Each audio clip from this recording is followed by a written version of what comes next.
Numa jornada introspectiva, convido-te a mergulhar no âmago da alma, descobrindo a presença divina que reside em cada batida do coração. Que estas palavras sirvam como portais para reflexões profundas, abrindo caminho para a compreensão espiritual e a conexão com o divino. Bem-vindo a este momento sagrado de contemplação.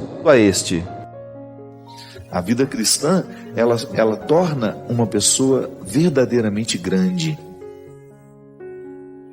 É impressionante como as virtudes cristãs qualificam a vida de uma pessoa. Você experimenta aquilo que há de mais sagrado em você. O mergulho em si mesmo, a oportunidade de descobrir as riquezas que Deus deixou em você e você fazer essas riquezas crescerem. O primeiro compromisso que você tem com o Evangelho é que esse Evangelho entre na sua mente, entre no seu coração e que ele lhe faça bem. Para que você seja um irmão melhor, para que você seja um esposo melhor, uma esposa melhor, um amigo melhor, um namorado, uma namorada melhor, seja qual for o papel, uma mãe, um pai. Nós queremos o Evangelho, nós queremos ser cristãos, é porque nós acreditamos nos benefícios do ser cristão.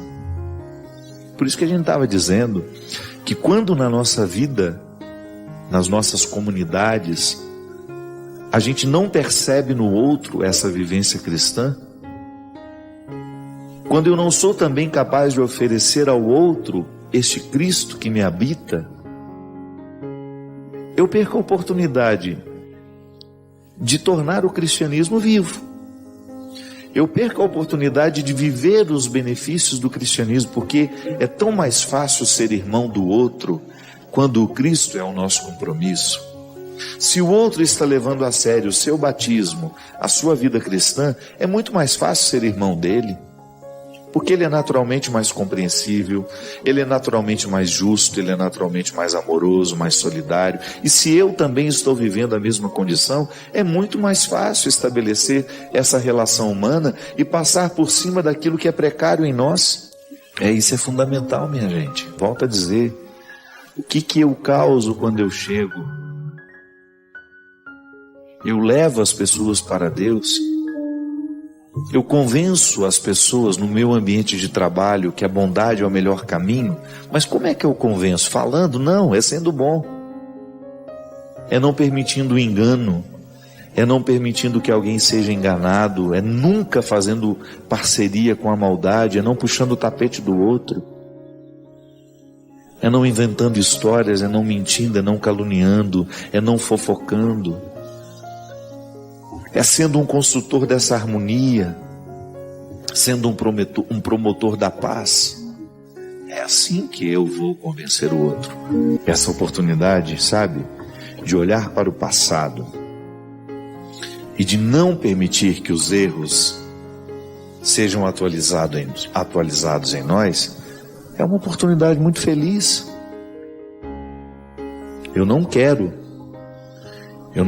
atualizar na minha vida os erros que fizeram com que Jesus se posicionasse contrário e que depois até resultasse numa sentença de condenação para ele. Senão a morte de Jesus foi em vão, o sacrifício de Jesus foi em vão. É claro que quando eu falo aqui eu não estou condicionando, né? Em vão no sentido de eu, neste momento da minha vida, não honrar os motivos pelos quais o meu mestre foi sacrificado.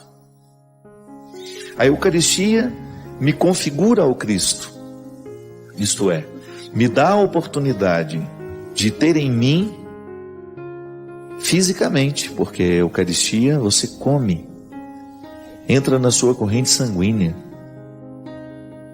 São significados belíssimos. A presença real de Jesus, tanto na palavra quanto no pão e no vinho, transformados em corpo e sangue de Cristo, nos dão a oportunidade de ter Deus dentro de nós. O mistério da encarnação continua em nós. Então eu saio da igreja, participei ali da missa, eu saio da igreja e levo o Cristo comigo. Isso é muito sério, né, minha gente? O Cristo vive em mim, Ele anda nos meus passos, Ele fala com a minha boca, Ele sorri com o meu sorriso, Ele olha com o meu olho. Então eu tenho a oportunidade de encarnar Deus na história. Eu levo este Deus por onde eu vou. É bonito porque quando eu me confesso, eu, no gesto de contar ao Padre, receber a absolvição dos meus pecados, é como se eu estivesse nascendo de novo. Como se eu estivesse ali, novamente recebendo o dom de viver, de reconstruir, de ir adiante. O sacramento, ele me absolve do passado, embora ele não me livre das consequências, né? Eu preciso continuar enfrentando as consequências dos meus erros. Mas eu tenho uma feliz oportunidade de nascer de novo. Seremos melhores por ser cristãos. Seremos bem melhores, porque o Evangelho nos dá muitas munições que passam pela nossa cabeça e pelo nosso coração, que são convicções que nos livram do egoísmo, da mesquinharia, da pornografia, da infidelidade. Eu, como um cristão, se eu vivo verdadeiramente, honestamente, os meus compromissos como cristão, eu sou uma pessoa mais fácil de lidar. É assim que eu vou evangelizar, dando testemunhos com a minha vida. Que isso é tão fundamental nos dias de hoje, a gente ter a oportunidade de transformar um ambiente que a gente entra, de ser um elo de transformação naquele ambiente. Por quê? Por causa das convicções religiosas que nós temos. Se essas convicções religiosas não geram atitudes, volto a dizer, estamos naquela mesma situação que Jesus condenou, que Jesus não aceitou e criticou profundamente. Eu não vou querer prejudicar o outro com a minha palavra, com a minha atitude. Eu vou prestar mais atenção naquilo que eu posso fazer de bom do que naquilo que eu posso fazer de mal. Aliás, eu vou retirar a maldade da minha pauta. Não entra mais na minha vida. Não quero que entre mais. Isso é viver a radicalidade do Evangelho. Por isso que eu dizia no início, que se eu perceber que a minha vida sacerdotal começou a ser um obstáculo à minha vida cristã, eu preciso fazer alguma coisa. Quem dera nós tivéssemos a honestidade para reconhecer isso. Talvez nós teríamos mais coragem de abrir mão daquilo que de fato está nos atrapalhando viver o nosso cristianismo. Falo isso porque somos tantos, né, que estão apegados ao poder que temos em todas as instâncias. Você pega uma vida comunitária, alguém é chefe ali, se apega ansiosamente a esse poder, corre-se o risco de perder o que de fato Deus quer, que é colocar-nos na dinâmica de uma vida de santidade. Nós temos o dom de transformar, de fazer milagres. Jesus, eu acho tão interessante aquela passagem de Jesus, quando ele diz que nós teremos o poder de fazer isso e ainda mais. Jesus fala isso para os discípulos justamente no momento em que ele está... Os discípulos presenciaram muitos milagres, viram grandes feitos. E ele fala, olha, vocês serão capazes de fazer coisas ainda maiores. Então nós somos capazes disso tudo.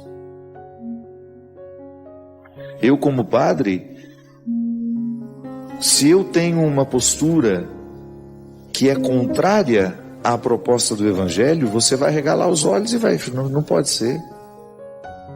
Não é moralismo, não é fingismo, não é isso não. É meu compromisso. Ninguém me obrigou a ser padre. Mas a partir do momento que eu sou, o meu primeiro compromisso é radical isso em mim. Não é ficar preso às regras, não. Porque senão daqui a pouco nós estamos voltando ao que Jesus condenou. Uma religiosidade desumana, cheia de regras, sem nenhuma caridade, sem nenhum senso de justiça. Nós vamos ressuscitar as práticas que fizeram Jesus morrer. Porque Jesus morreu também por questões religiosas. Ele criticou o sistema religioso do seu tempo, altamente legalista,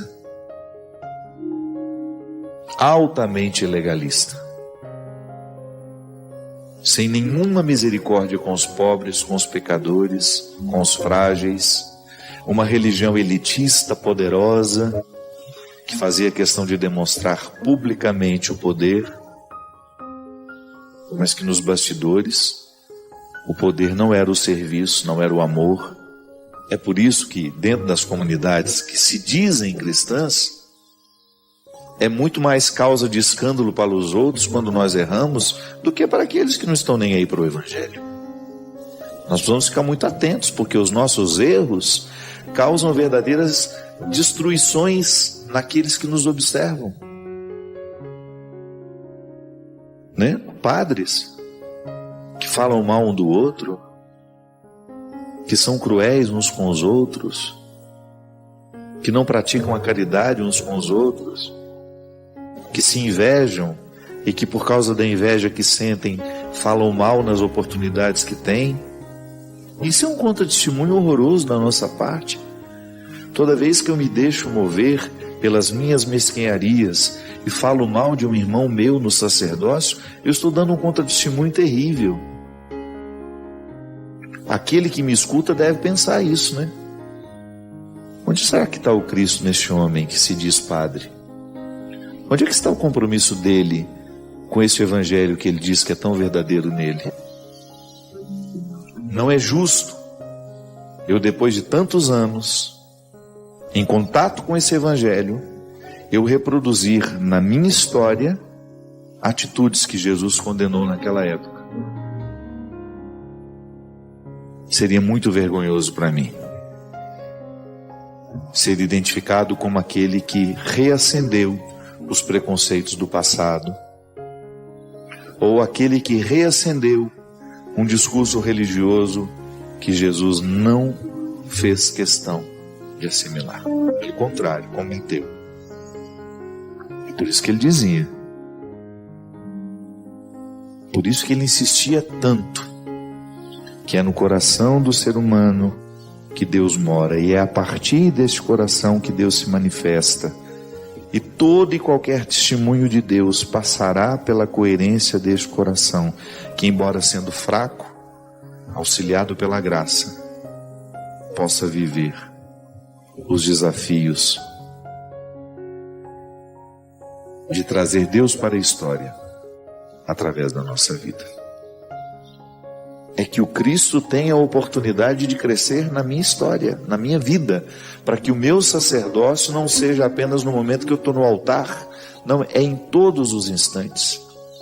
No meu acolhimento às pessoas, no meu respeito àquele que passa por mim, na minha fila para entrar no avião, na fila para entrar em algum espaço, para estar com alguém, em toda e qualquer oportunidade.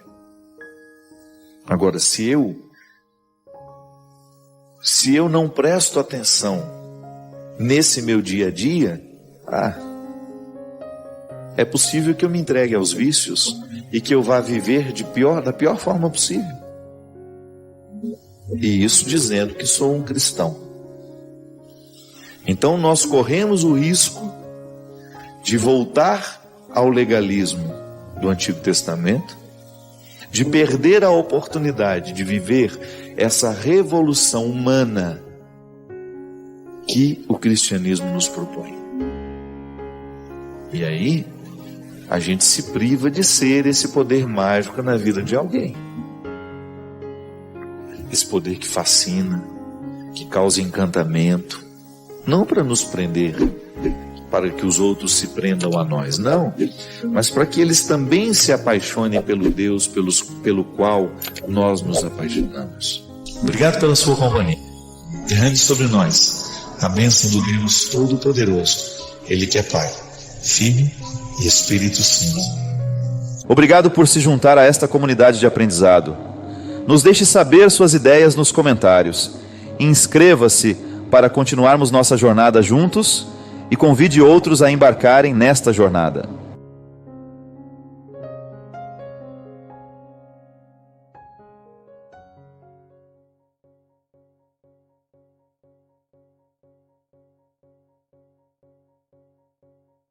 Bem-vindo a esta jornada introspectiva, onde a espiritualidade se entrelaça com a verdadeira essência da vida. Que esta reflexão seja uma porta para a elevação espiritual e aprofundamento na jornada de conexão com o sagrado. A Josi me fala assim, que durante 6 anos ela manteve um relacionamento com um rapaz, e depois, já quase se preparando para o casamento, ela descobriu que esse rapaz era um cafajeste. Ela usa esse termo aqui. Padre, ele tinha muitas outras mulheres, e mesmo estando de casamento marcado comigo, continuava encontrando-se com elas. Foi uma grande decepção. Terminei o meu namoro, mas desde então não tenho conseguido me libertar desse amor que tanto me fez mal. Já se passaram quase 2 anos e eu ainda continuo presa da mesma maneira quando o conheci, já que sempre disse que foi amor à primeira vista o que por ele sentia. Padre, como fazer para poder me livrar de todas as consequências ruins que ele deixou em mim e seguir a minha vida com a possibilidade de encontrar uma outra pessoa e refazer com ela a minha vida? É estranho isso, né? Às vezes a pessoa faz uma experiência desastrosa ao lado de alguém, mesmo porque você, Josi, construiu com esse rapaz muitos sonhos. Se você namorou com ele 6 anos e já estava se preparando para casar e de repente descobriu que ele não era a pessoa que você achava ser, o que na verdade hoje você tem é um conflito de colocá-lo no verdadeiro lugar. De quem você sente saudade, né? Qual é a pessoa que hoje faz falta na sua vida? O que você pensou que ele era, ou que realmente quem ele era? É uma mistura difícil de identificar.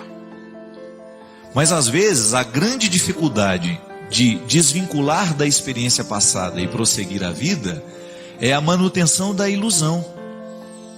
Você sente muito mais falta da pessoa que você julgava existir do que realmente existia. Isso faz parte do amor platônico, né, romântico. Quando você idealiza o outro de acordo com o seu desejo, e o outro, sem perceber, ou até mesmo percebendo, começa a vestir as amarras que você está colocando nele. É estranho isso, mas às vezes o erro nem é do outro. O erro é nosso que não quer enxergar. Pode ser que ele já tivesse lhe dado muitos indícios de que ele não era aquela pessoa tão honesta e tão apaixonado por você como ele parecia ser, se ele já tinha tantas mulheres e você descobriu que durante todo esse tempo ele já lhe traía. Ele acabava cumprindo um papel que eu não sei qual foi o grau de responsabilidade que você teve nesse momento. Porque às vezes nós criamos para o outro amarras que nascem das nossas projeções. Eu quero que você... E você começa a dizer isso. Você é tão fiel, eu sou tão apaixonado por você, você é tão especial, você é tão... Que o outro sabe que não é isso, mas começa a viver um papel como se fosse. Diferente de você ir devagar. Essa história de amor à primeira vista é muito perigoso. O amor, ele tem que ser processual. Porque quando você fala que se apaixonou e que foi amor à primeira vista, você corre o risco de estar apaixonado não pelo que o outro é, mas por aquilo que você gostaria que ele fosse. Quantas pessoas, minha gente, eu já vi vivendo essa prisão. Eu não sou o que ela gostaria que eu fosse, mas ela quer tanto que eu seja que eu estou fazendo esforço para ser. Aí dura uns 2, 3, 4 anos até que todas as máscaras caem por terra. O verdadeiro amor é aquele que vai sendo descoberto à medida em que defeitos e qualidades são colocados à mesa. É uma crueza isso. É difícil? É. Mas conto de fadas, definitivamente nunca vi. Essa história de amor romântico, perfeito, onde o outro é tudo aquilo que eu imaginava ser, não. Dê tempo ao tempo, vá devagar com o andor, porque o santo é de barro, viu? Vá devagar com o andor, porque o namorado que você tem aí é de barro, é frágil. Vá devagar com o andor, porque a sua namorada é frágil, a sua esposa é frágil. Ela tem muitos defeitos que você precisa conhecer, até você ter o direito de eleger. Não, conheço seus defeitos, conheço suas qualidades e quero viver o desafio de fazer isso dar certo. As prisões afetivas nascem das nossas expectativas. Então muitas vezes nós aprisionamos o outro nas nossas expectativas. E por que depois a gente não consegue se livrar? Porque você também não consegue livrar-se da ilusão que você criou para ele. Sabe como é que uma pessoa se recupera disso? Quando ela tem coragem de reconhecer: eu não perdi tanto assim. Porque na verdade a pessoa que eu achava que eu amava nunca existiu. Ela foi uma projeção minha. E é engraçado, minha gente, que quando a pessoa consegue fazer essa reflexão, ela se liberta, como se fosse tirado uma infecção que antes estava matando. Outro dia atendi uma pessoa assim, muito rapidamente, ela me contou que o casamento tinha se desfeito. Eu não sou a favor de desfazer casamento, viu? Não me compreenda errado. Acho que tem que fazer de tudo para dar certo. Mas ela me falava assim: eu sabia da vida que ela vivia, das inúmeras traições, das mentiras o tempo todo que ele contava para ela e do tanto que ela sofria com aquilo. Aí um dia ela sofreu, ela me procurou e chorando muito falou assim: ele me abandonou e agora foi embora de vez. Aí eu perguntei para ela: mas por que você está sofrendo tanto se você sabia que ele já tinha te abandonado há muito tempo? Ele te abandonou desde o primeiro momento em que ele assumiu uma outra mulher na vida dele e tinha uma vida dupla. Todo mundo sabia dessa vida dupla. Ele te abandonou há muito tempo, há 20, 30 anos atrás, eu não sei quando foi que começou essa história de traição, e você não teve coragem de naquele momento colocar-se, como uma esposa deve colocar no momento que sabe da traição do marido, com autoridade. Eu não sou um objeto para você usar, eu não sou um objeto para você brincar, e a fidelidade é, sem conversa, uma obrigação de todo mundo que fez uma vida a dois. É respeito, é amor. A demonstração do amor passa pela fidelidade. Aí ela me olhou assim assustada e falou: você não perdeu nada, que você já perdeu há muito tempo. O que você fazia era velar o marido dentro da sala da sua casa que já tinha morrido há muito tempo. É velório que não acaba, é velório que não termina.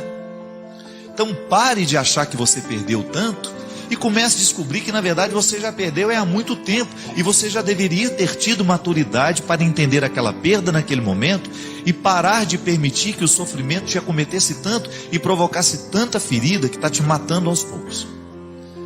Minha gente, quando nós não nos livramos desses fardos, nós somos capazes de nos boicotar e de causar uma morte antecipada. Que a pessoa vai perdendo a vontade de viver, ela vai perdendo a capacidade de sonhar, ela vai perdendo a capacidade de ser feliz. Por quê? Porque um dia se amarrou numa ilusão e permitiu que aquela ilusão tornasse o centro de sua vida. Agora, ela não queria ver isso. Questão de maturidade. Não tem um jeito pior de perder do que fingir que não está perdendo. É a pior maneira de perder. É quando você finge que não está perdendo. É quando você passa de mão de tinta numa parede que já está podre. Não foi Jesus que falava que de nada adiantar caiar as sepulturas? Elas continuam escondendo cadáveres. De nada adianta você passar uma tinta no túmulo. Lá por dentro existe podridão. E na nossa vida não dá para fazer um processo contrário. Diferente disso. Eu não tenho o direito de passar uma de mão de tinta numa realidade que já está podre. Eu tenho que ter coragem de mexer sim naquela ferida e tentar resolver, ainda que aquilo seja o fim de um relacionamento. Namoro sobretudo. Namoro, minha gente, foi feito para terminar. Se não termina o namoro no momento certo, vai terminar o casamento depois. E é muito pior. Porque casamento já envolve uma terceira pessoa, já envolve um filho, já envolve um sacramento. Então não tenha medo de terminar o seu namoro se você descobre que ali você está vivendo uma ilusão. Ou que o outro está fazendo de você um território da sua ilusão. Ninguém tem obrigação de ser para o outro uma ilusão. Se ele não ama quem você é, não faça esforço para ele amar a ilusão que você está criando para ele amar. Isso é uma prisão terrível. E aqui vale aquele discurso assim, antes só do que mal acompanhado. Que de nada vale você ter alguém do seu lado que não ama quem você é, mas ama quem ele gostaria que você fosse. E é por isso que muitas vezes você vê aquela pessoa patinando num relacionamento, num namoro, que é autodestrutivo, que machuca, que estraga, que é infiel, que é, às vezes até com agressão física. Já encontrei namorados que já vivem agressões físicas e não tem coragem de ter, não sei o que vai ser a minha vida sem ele. Então tá bom, vai ver o que vai ser a sua vida com ele. Rubem Alves tem uma frase maravilhosa, ele fala assim: a paixão de um momento, a paixão do momento não vale o inferno da vida toda. Quebrar paixão, minha gente, é doloroso, porque a paixão não é a realidade. O amor é a realidade, paixão não. Paixão é aquele encantamento que você viu o outro pela primeira vez, ouviu ele algumas vezes e acha que aquela pessoa é a pessoa mais perfeita do mundo. Para com isso. Príncipe encantado tem unhas encravadas. Pede para ele tirar as botinhas dele para você ver. Tem suvaqueira de vez em quando. Mau hálito quando acorda. Retire essa coisa boba de ficar... A mesma coisa na amizade. Ele é o melhor amigo que eu tenho no mundo. Ele é confiável. Mentira. Uma hora ele pode cair, uma hora ele pode vacilar. E você vai ter que reconstruir aquela pessoa dentro de você do jeito certo. Padre Fábio, eu estou decepcionada com o senhor. Que ótimo. Então, a partir da decepção, você pode me conhecer. Que eu não sou um personagem para lhe agradar. Não tenho obrigação de ser um personagem para agradar ninguém. Eu tenho responsabilidade de ser, em Deus, o melhor padre que eu puder ser. Agora, se você se decepcionou comigo, porque aquilo não aconteceu como você esperava, o problema não é meu, é seu. A imaturidade não é minha, é sua. Eu sou responsável por tratar as pessoas bem e ser inteiro para cada pessoa. Você também. Quantas pessoas às vezes se decepcionaram com você? Não é? Estou decepcionada. Que bom. A partir da decepção nasce a verdade. E a partir da verdade podemos ser amigos de verdade. Não é assim? E não tem que ficar desesperado não. Decepcionou-se com aquele seu amigo? Não tem problema. Reconstrua com ele, mas do jeito certo. Mas não era mais como era no passado. Não tem que ser. Tem que ser do jeito que pode ser agora. É assim que a gente faz a vida dar certo, minha gente. Sem ilusões. Já chega as ilusões que o mundo quer enfiar dentro de nós. Não. É realidade. O cristão nasce da realidade. Jesus não é uma ilusão. Jesus não é um conto de fadas. A proposta de Jesus não é adocicada. É uma proposta dura. E tem que ter coragem para olhar para essa proposta. Obrigado pela sua companhia. Derrame sobre nós a bênção do Deus Todo-Poderoso, Ele que é Pai, Filho e Espírito Santo. Obrigado por se juntar a nós nesta jornada.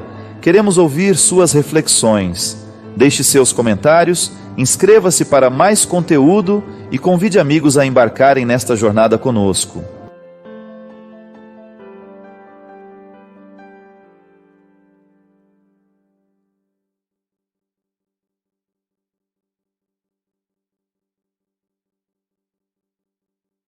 Se quiser apoiar nosso canal e colaborar para a produção constante de conteúdo, é fácil. Basta clicar no link da lojinha, na descrição sempre que precisar comprar algum produto. Com esse gesto simples, você estará nos oferecendo um suporte valioso.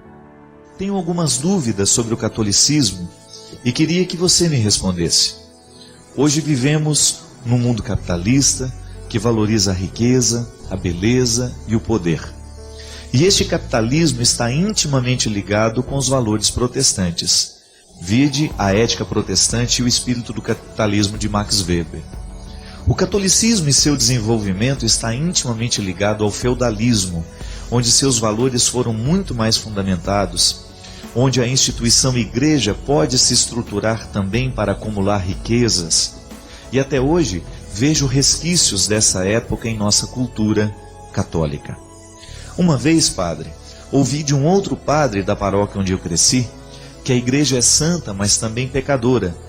Santa porque tem sua origem em Jesus e Pedro. Pecadora porque é feita por homens e mulheres, como eu e você. Que a igreja erra por ser feita de pessoas filhas de Deus, mas também de santos. Considerando estes pontos acima e a minha experiência dentro da igreja e de vida, me pergunto sobre certos valores que eu cresci ouvindo e que hoje tenho dúvidas. Valores não relativos ao amor, à doação, ao próximo ou a Deus, mas valores relativos ao trabalho, às penitências, às culpas. O catolicismo é muito mais ligado ao humanismo que à racionalidade. Sempre estudei muito e às vezes me pego me punindo por ter estudado bem, por ter um emprego bom, uma família feliz, saudável. Parece que não faz parte da minha cultura. Parece que para eu estar perto de Deus eu devo procurar a pobreza, me penitenciar, abdicar do estudo para viver uma vida apenas espiritual. Parece que estou cometendo um crime quando estou trabalhando e produzindo para a empresa na qual eu trabalho, ou querendo resultados capitalistas. Como disse, acho que isso está muito ligado às minhas raízes católicas. A sociedade nos cobra uma coisa, mas a igreja nos cobra outra. Queria que você desenvolvesse essa relação que vivemos hoje com o mundo capitalista, padre, e sobre isso refletisse. Como ser católico e viver no mundo capitalista e, ao mesmo tempo, administrando valores cristãos que são tão diferentes? Alguém aqui já viveu isso na carne também, esse conflito? Já? É muito comum isso, né? Quando a pessoa, sobretudo quando você encontra uma pessoa que fez a experiência de Deus e é uma pessoa de muitos bens. Parece que ela, num primeiro momento, ela até enxerga a riqueza que acumulou, né, como uma contradição aos valores que agora está assumindo, né? Eu achei interessante porque é muito lúcido, né, o discurso da Andressa. E há alguns pontos interessantes, minha filha. Por exemplo, quando você fala que a igreja é divina em Jesus e Pedro, não, ela é divina em Jesus, né? No Cristo, né? Pedro já faz parte da humanidade da igreja, porque Jesus é o Cristo. E Jesus, quando nós falamos Jesus, nós estamos falando do mistério encarnado, é o Verbo que assume, né, a carne e que tem nome de Jesus, mas nele está a divindade. Pedro é a continuidade histórica do mistério, né? Do mistério que o Cristo institucionaliza, né? E que traz para a humanidade. Até eu acho interessante porque eu tinha um professor na teologia, isso parece heresia, mas não é não, já vou me explicar. Ele fala assim: Jesus queria o reino, mas Pedro fez a igreja. Interessante isso, né? O desejo de Jesus era o reino de Deus, mas nós só conseguimos dar a ele a igreja, ainda. Porque a igreja é uma formatação humana, limitada, porque somos humanos, mas estamos a caminho. Por isso que o Concílio Vaticano II fala de maneira tão bonita que o reino de Deus subsiste dentro da igreja. A igreja de Cristo subsiste dentro da igreja católica. Isso é, nós estamos conectados ao princípio do mistério, mas nós não somos a totalidade do mistério revelado. Nós somos a plenitude do mistério revelado. É por isso que nós temos que ter muita tolerância com as outras religiões que são diferentes das nossas. Ela está em conflito porque justamente ela teve um encontro com outras religiões, com outras culturas. E é bonito que a gente também precisa identificar que as outras religiões, as outras culturas, também vivem a sua experiência de Antigo Testamento. Nós também vivemos, antes de chegar a Jesus, a gente passou pela experiência do Antigo Testamento. Então a igreja de Cristo subsiste na igreja católica, tá certo? Então aqui nós temos uma primazia, a primazia de Pedro. É a igreja que Jesus institui, porque ele queria o reino, esta igreja significava a presença do reino. Por isso que hoje, quando nós realizamos a Eucaristia, quando nós atendemos, quando nós ministramos os sacramentos de maneira geral, nós estamos apressando o reino de Deus. Não tem aquela música do Padre Jonas bonita? Somos, Senhor, tua igreja, que apressa a tua vinda gloriosa. Isso é lindo. A igreja apressa a vinda do reino, porque na verdade o nosso objetivo é o reino de Deus. Agora, enquanto nós somos igreja, nós somos limitados. É a parte de Pedro, que negou inclusive o mestre no momento da morte. No momento do Calvário, Pedro negou. Esses limites, minha filha, nós os assumimos com todas as suas características. Os limites sociais, os limites financeiros, os limites econômicos, né? Os limites filosóficos, os limites... Tudo que diz respeito ao nosso limite está dentro da igreja. Porque ela é guiada por homens e mulheres limitados. Nós, o tempo todo, nós queremos ser guiados pelo Espírito Santo.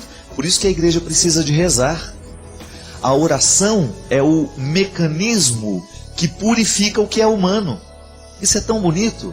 Você pensar que quando você reza, você está passando por um processo de purificação daquilo que é excessivo em você. Assim como nós precisamos passar o ouro pelo fogo, né, para purificar, nós também precisamos orar. Nós precisamos ritualizar a nossa fé, porque é o momento em que a gente joga os excessos. É para a gente tomar contato com a nossa fraqueza e superá-la em Deus. A graça de Deus está agindo o tempo todo, mas onde que ela age? Na natureza humana, que é limitada. Então o processo de Deus em nós é lento.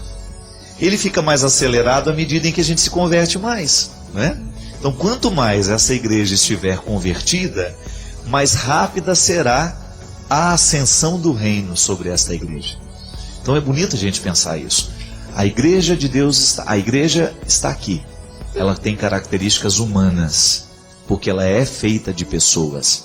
Mas ela é uma instituição divina, isto é, nasceu do coração de Jesus. Mas o que é que Jesus quer que esta igreja chegue a ser? Reino de Deus.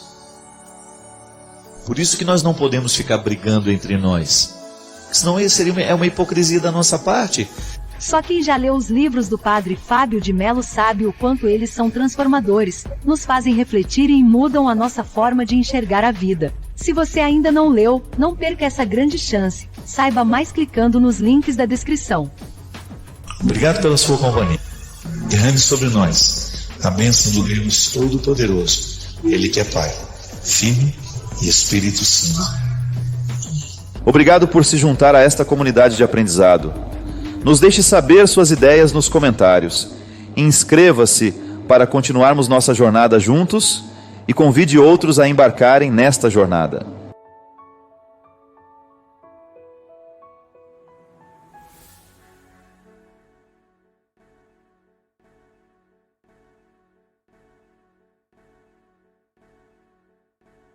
Deus misericordioso abençoa este momento em que nos preparamos para ver este vídeo. Concede-nos a clareza mental para compreender as lições que serão compartilhadas e a força de vontade para aplicá-las em nossa jornada. Que esta mensagem seja um farol de esperança, orientando-nos em direção à paz e à verdade. Que nossos corações sejam tocados e nossas mentes sejam enriquecidas pelo conhecimento que ela oferece. Amém. Minha gente, essa história, eu fiquei tão tocado com uma história que eu ouvi hoje, através de uma assistente social que estava fazendo um atendimento lá no Hospital Regional de Taubaté, e a história chegou até mim. Uma moça chamada Marcilei, lá do estado do Paraná, casualmente me assistiu no programa do Didi, programa do Renato Aragão, no Dia dos Pais, eu cantando a música dos pais, e me parece que eu disse alguma coisa lá, alguma coisa que falasse assim, olha, faça uma ligação para o seu pai, né? Nunca é tarde para a gente se reconciliar com o pai da gente, você que de repente, não me recordo muito bem como foi a história. O que eu sei é que a Marcilei tinha 7 anos que ela não falava com o pai. Ela saiu de casa, fugiu de casa lá do Paraná, veio para São Paulo e nunca mais deu notícia à família. E a assistente disse que ela ficou muito tocada quando me ouviu falar dessa história. E o que ela fez? Imediatamente ela resolveu ligar para o senhor Alonso, que é o pai dela. E disse que chorou muito no telefone, reconciliou-se com ele, tudo isso no dia depois no Dia dos Pais. E aí eles marcaram um momento para se reencontrarem, que estavam todos muito saudosos, né? Muito desejo de encontrar, e ela estava muito feliz por se reconciliar com o pai, e o pai ainda mais feliz do outro lado por ter reencontrado a filha e ter vivido aquele momento de reencontro através do telefone. E aí marcaram, ela ficou de ir para o Paraná para encontrar-se com o pai, só que não deu tempo. No dia 3 de setembro, ela morreu de acidente. E o pai veio para Taubaté, onde a filha estava na UTI, onde ela havia sofrido o acidente, e teve a oportunidade, mesmo com ela inconsciente, de encontrar-se com a filha antes de morrer. E aí ele pediu, contou a história, contou tudo o que tinha acontecido, e falou assim: eu gostaria muito que o padre Fábio soubesse que naquele dia, naquele momento, ele me trouxe a minha filha de volta. E eu fiquei muito feliz, sabe, minha gente, com essa história, porque me senti muito responsabilizado. Uma responsabilidade que eu interpreto como necessária de ser partilhada. Eu fico pensando que, no quanto é nobre a gente poder entrar na vida de uma pessoa pela porta da frente, não é? Porque às vezes a gente pode entrar e fazer mal. Às vezes a gente entra na vida do outro, a gente estraga. Mas às vezes Deus nos dá a oportunidade de entrar e de fazer bem. Você ter a oportunidade de consertar um coração antes dele ir embora. Você ter a oportunidade de oferecer a uma família a possibilidade do perdão, do amor, da misericórdia. Coisas tão importantes e tão simples na vida humana. Porque imediatamente eu me recordo da palavra de Jesus. De uma palavra que encontrava o coração das pessoas e despertava aquelas pessoas para retirarem do coração o que não prestava, para jogar fora aquilo que estava de excessivo e de reassumirem um compromisso com a vida. Por isso vale viver, minha gente. Por isso vale a gente fazer o pacto com a vida, com as coisas boas. Pensar que pela vida você tem a mesma oportunidade que eu. Pensar que você tem a oportunidade de ser um elo, de ser um laço, de restabelecer as pontas, de ser essencialmente religioso na vida daquele que passa por você. Eu nunca vou poder encontrar-me com a Marcilei. Mas quem sabe a vida me deu a oportunidade de encontrar a outra parte do laço que ainda está viva. O Sr. Alonso, para quem eu quero mandar um abraço, para quem eu quero muito respeitosamente dedicar a minha oração, o meu carinho, o meu respeito. E fazer dessa história, desse testemunho que chegou até a mim, uma oportunidade para dividir com você aquilo que eu acredito, aquilo que para mim é um referencial de verdade, que eu não gosto de perder de vista. A nossa palavra pode fazer bem àqueles que nós encontramos. O nosso gesto de carinho, a nossa palavra amorosa pode transformar o mundo. Pensar que hoje você pode ter negligenciado oportunidades de passar bem pela vida das pessoas. Mas não fique culpado. Se você negligenciou hoje, renove com a vida o compromisso de passar bem amanhã, ou de passar ainda hoje nesse tempo que lhe resta.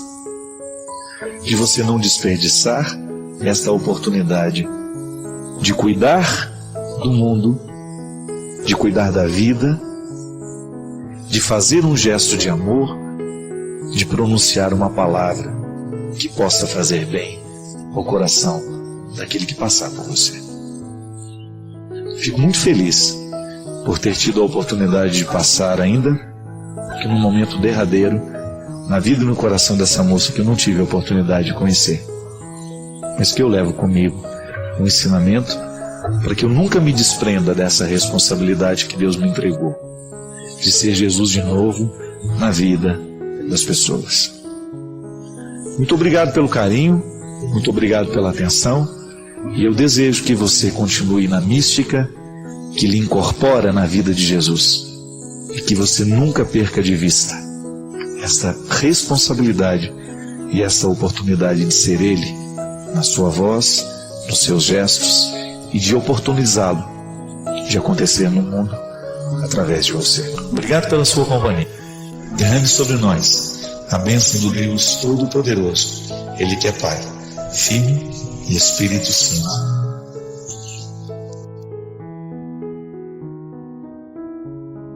Sua opinião é importante para nós. Comente abaixo. Inscreva-se para mais conteúdo enriquecedor e ajude-nos a espalhar essas mensagens positivas compartilhando este vídeo.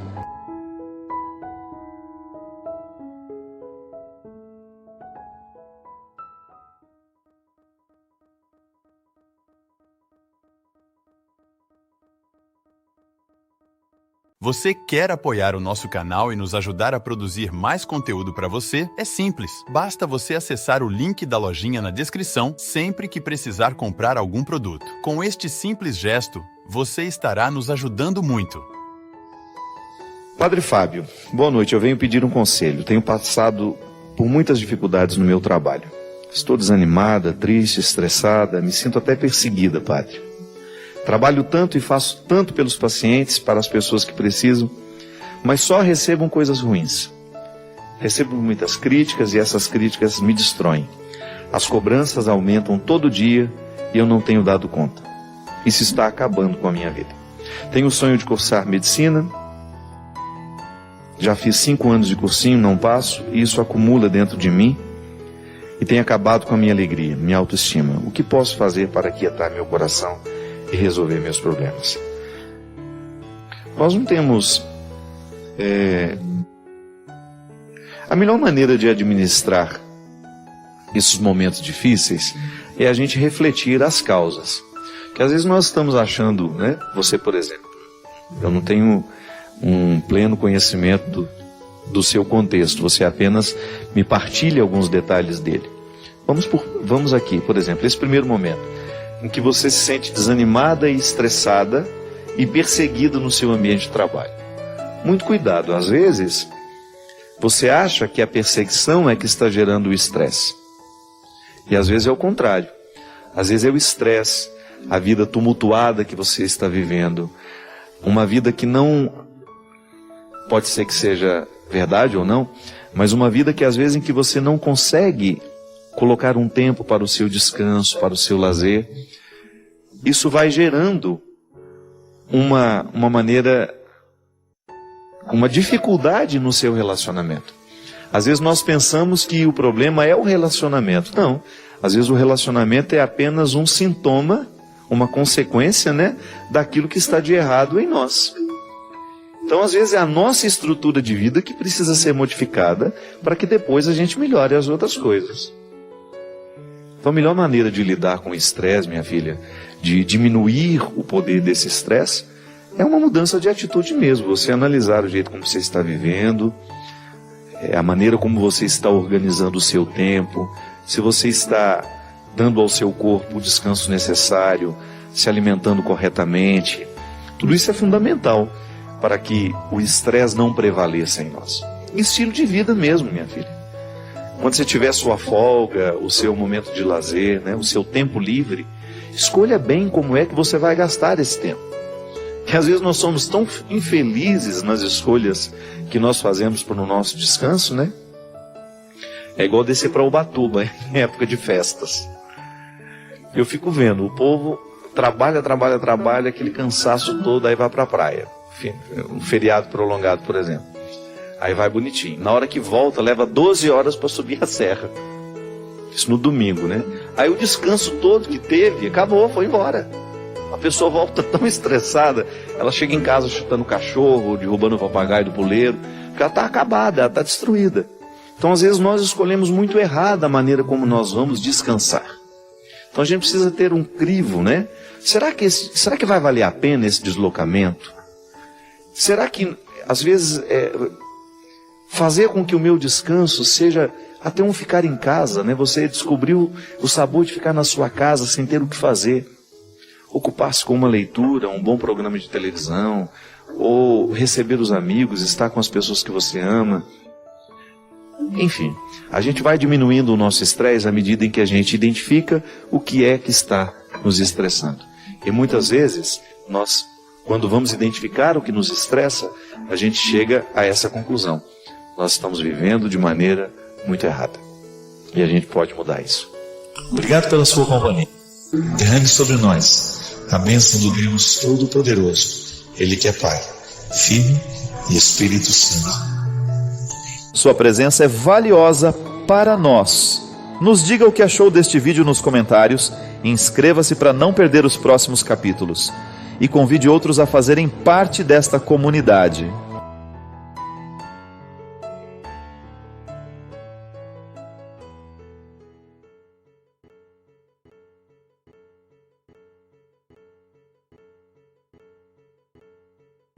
Numa jornada introspectiva, convido-te a mergulhar no âmago da alma, descobrindo a presença divina que reside em cada batida do coração.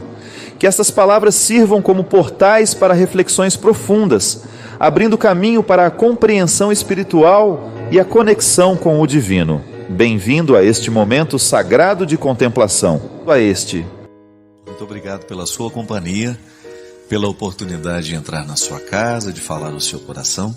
E eu quero aproveitar a oportunidade de contar uma história muito bonita que eu recebi através de um e-mail, que diz assim: quando eu era um menino, ocasionalmente minha mãe gostava de fazer um lanche à noite para substituir o jantar.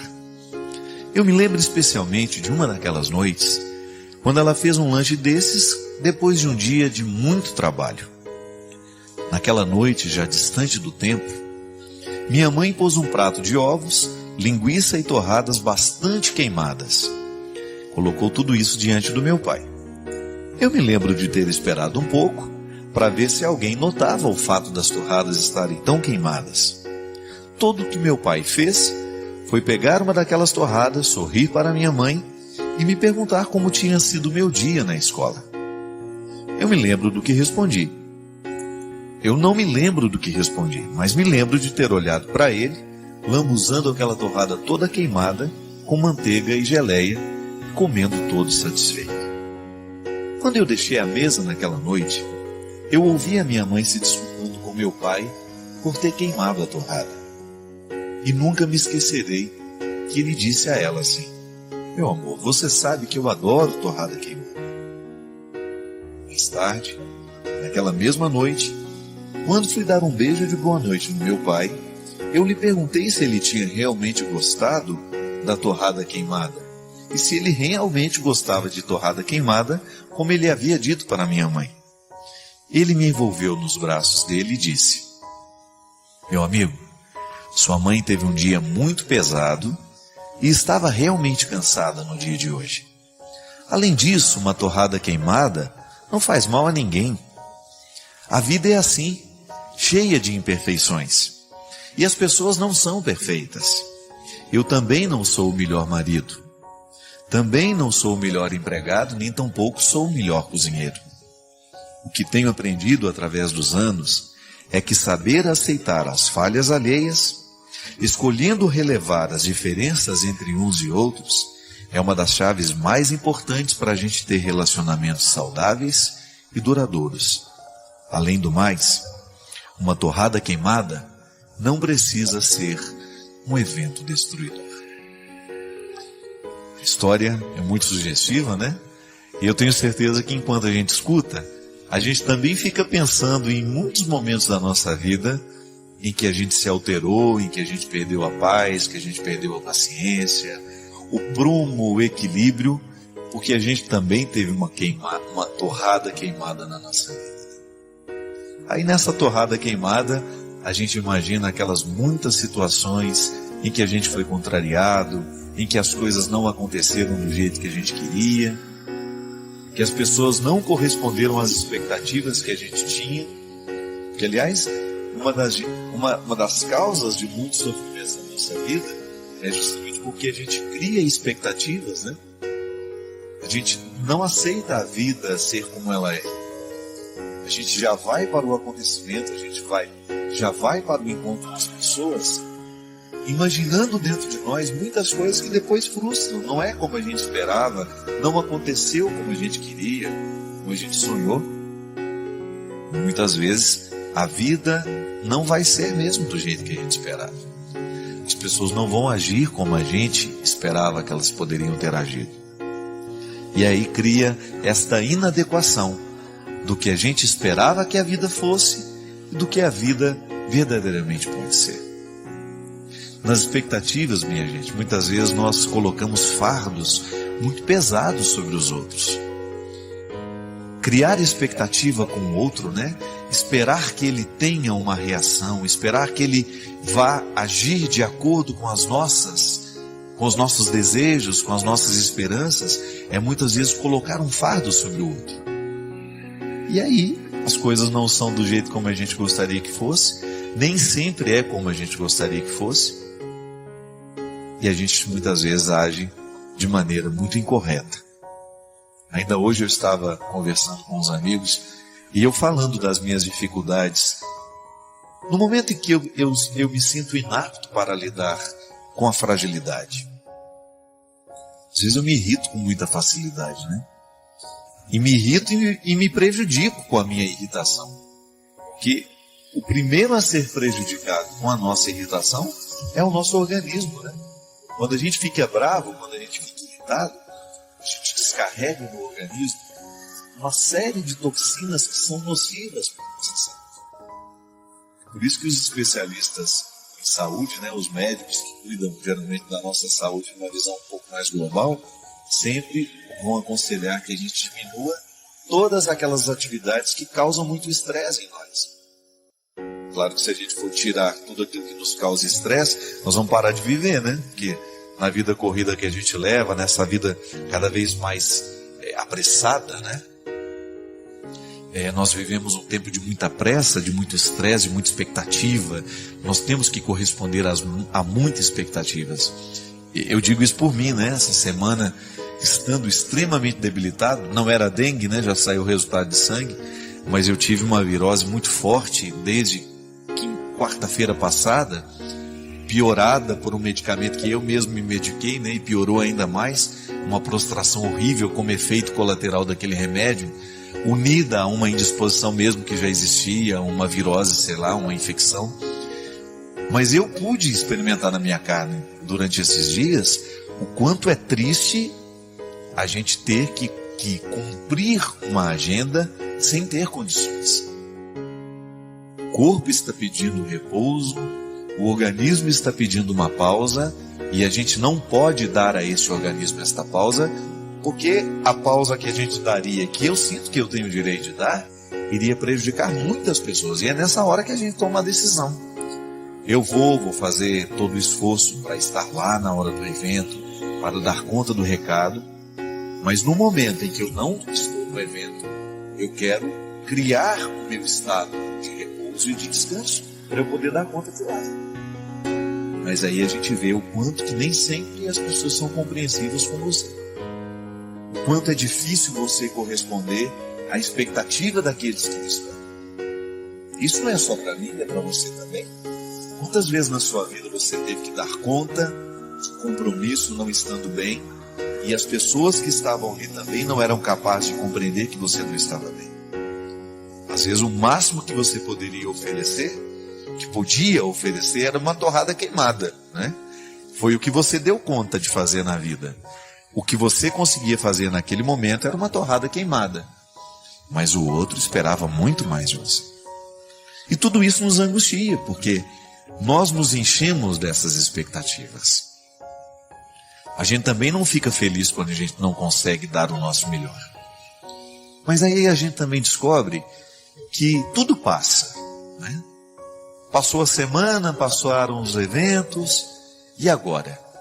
Como é que nós podemos voltar a administrar a vida de um jeito que nós possamos administrar melhor, que nós possamos diminuir um pouco essas expectativas que nós temos, para a gente também viver com um pouco mais de serenidade no momento em que a torrada estiver queimando. A gente controlar um pouco, as nossas ansiedades, melhorar um pouco mais a nossa paciência mesmo com os outros, com a gente mesmo, para que no momento que a gente se deparar com a torrada queimada, a gente saber ser feliz do mesmo jeito. Essa história é muito sábia, né? Este homem, que no momento em que percebeu que a esposa estava cansada demais, que não foi um erro porque ela quis, ele resolveu dizer que ele gostava muito de torradas queimadas. Para quê? Para não deixar a culpa no coração do outro, que não soube fazer ou que não deu conta de fazer o que precisaria ter sido feito. É assim que a gente vai crescendo, minha gente. Quando nós vamos descobrindo que há sempre um caminho a ser trilhado para que a gente possa ficar mais tolerante, para que a gente possa ficar mais amável, quem sabe, com as pessoas que estão do nosso lado. A gente saber dosar, o que o outro pode nos oferecer, daquilo que a gente espera que ele venha nos oferecer. A gente ter essa consciência, essa clareza, essa maturidade, É maturidade, é questão de maturidade. A gente acolher a vida como ela está sendo, com tudo aquilo que a gente tem, com tudo aquilo que a gente não tem, saber o que nós podemos melhorar no dia de hoje, mas também saber aquilo que não pode ser melhorado e que vai precisar esperar o dia de amanhã.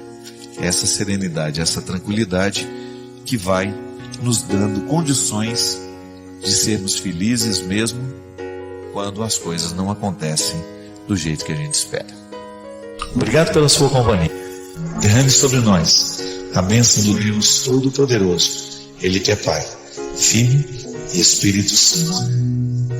Valorizamos sua contribuição. Deixe seu comentário, inscreva-se para mais descobertas e convide outros a fazerem parte desta conversa significativa.